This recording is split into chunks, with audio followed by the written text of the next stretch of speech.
Welcome back to Puyallup Home Pros. I'm Nikki Robbs, and this is the podcast that exists to serve the local future and current homeowner. Today we're going to talk about the truth of home inspections in Pierce County and Puyallup. First off, what do we usually find?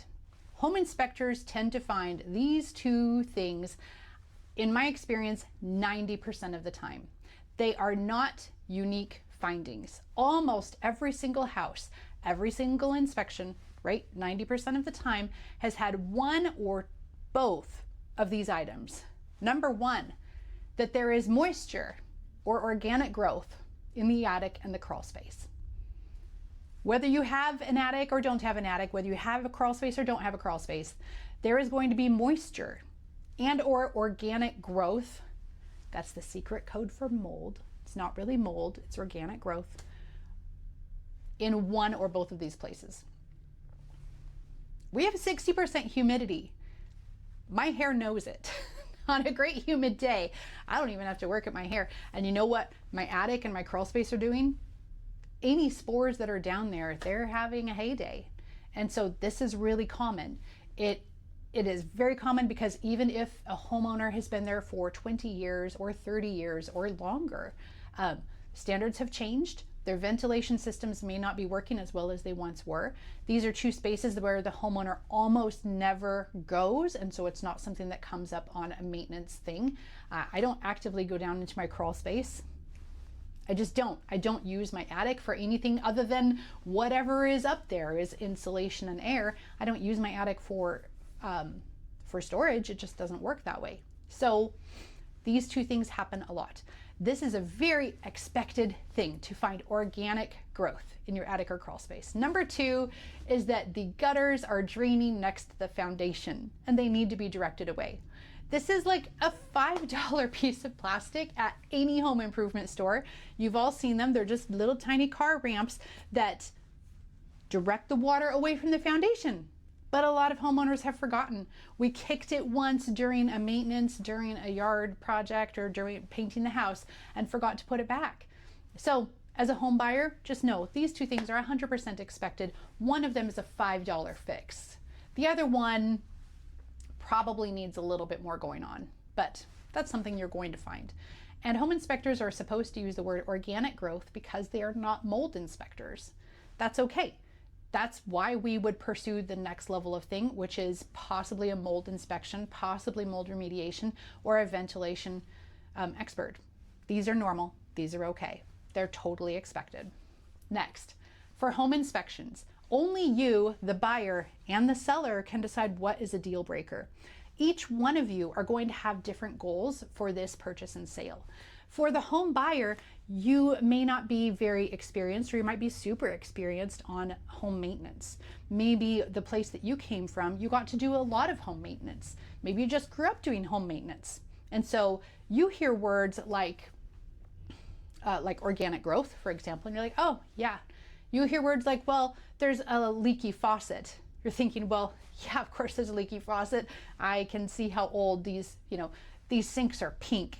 They're old. We haven't been selling pink sinks for over 20 years. So of course there's a leaky faucet. Things like that. For one home buyer, they're going to say, yeah, this is no big deal. For another home buyer, they're going to look at the same situation and say, I don't want to move into a house that needs this much repair. And maybe that's a lot of $10 items that just add up. So every home buyer, you have the responsibility of deciding how much is too much, how much is a deal breaker, and how much can we negotiate for, and when do you want to walk away. Now for home sellers, that's you too, because this will become a negotiation with the buyers. And you need to be prepared for this conversation that they may come at you. The buyer's agent may come over with this expectation of, you know what, my client wants XYZ repairs. And as the seller, you can also decide, woo, I can have a professional do this. This is very reasonable. I could have done this myself before being on the market. I could do it myself right now. I don't want to sell to these people. I do want to sell to these people. I want to negotiate. Both parties need to be prepared for this is a deal breaker. I cannot sell the house in this condition. I cannot buy the house in this condition. And you both get to walk away. Either one of you can choose this, and that is true. Next, how much does a home inspection cost? And I'm telling this for both home buyers and home sellers because guess what? You can both get a home inspection. For home sellers, I strongly encourage you to do a home inspection prior to listing, preferably about 30 days before listing, so that if there are any issues that come up, you address them before listing. And we have the inspection and we have the receipts to show that it was all taken care of. Home buyers love to tour houses that are offering the home inspection and the proof of everything being done. That is their favorite thing. Your home will sell faster if that is done.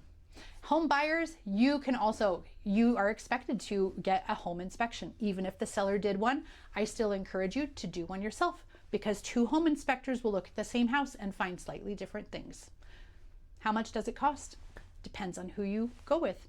So I have met many home inspectors who charge around $400 to $600 for their services.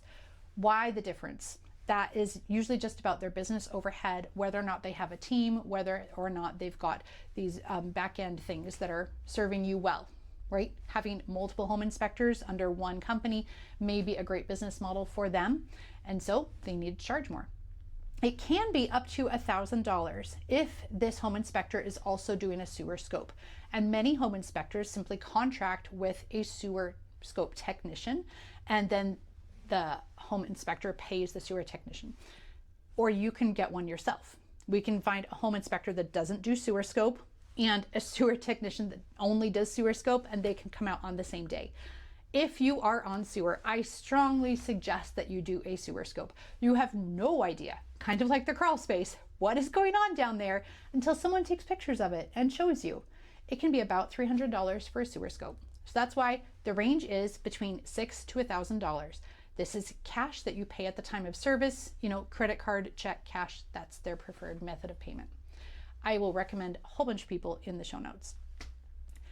Your report from this home inspection usually comes through email. It is usually generated within 12 to 24 hours, depending on the time of day. And this report, I've seen several different platforms. I have my favorite, of course, as a real estate agent. It comes through an email, it sends you to a website, and then on that website, you can usually see the ranked levels of concern. So there might be red, yellow, green, red, orange, yellow, green, but there is some sort of ranking of the concerns and all of the photographs that they took, all of the concerns that they logged, all of their findings, both positive and negative and neutral. Last, how can you prepare for a home inspection? Well, if you're the seller, the best way to prepare for the home inspection is take care of the needed things before it.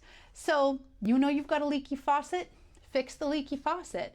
If you've got a couple of shingles missing, get someone up there to evaluate your roof before a home inspector is up there so that you have a plan, a budget, you have an issue that's already known so that when the inspector says, hey, there's a couple of shingles missing and there's a soft spot, you're ready to go.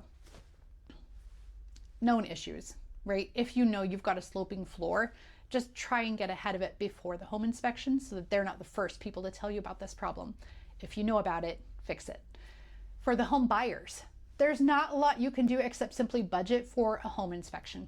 Budget and have $500 to $1,000 set aside for the purpose of a home inspection. You will need this for every home that you buy 90% of the time. If you choose to waive your home inspection, which you can do for some loans, but not all, that is on you, and that's not something I'm going to recommend. There's a whole waiver form that we have to do, and I don't think it's a good idea, but that's my professional recommendation. I will not recommend that you skip out on a home inspection ever. So that is the truth about home inspections for Puyallup and Pierce County. Hope you enjoyed this episode. I try and keep them educational, informative, and hopefully entertaining. Can't wait to have a guest on. You can see a lot of my other interviews with actual home inspectors so that you can interview them. You get to sit in on my discussion with my home inspectors, people that I have worked with over and over again, and find out if they are a good fit for you. So keep watching Puyallup Home Pros, and we will find somebody that's good for you. Let's get you home.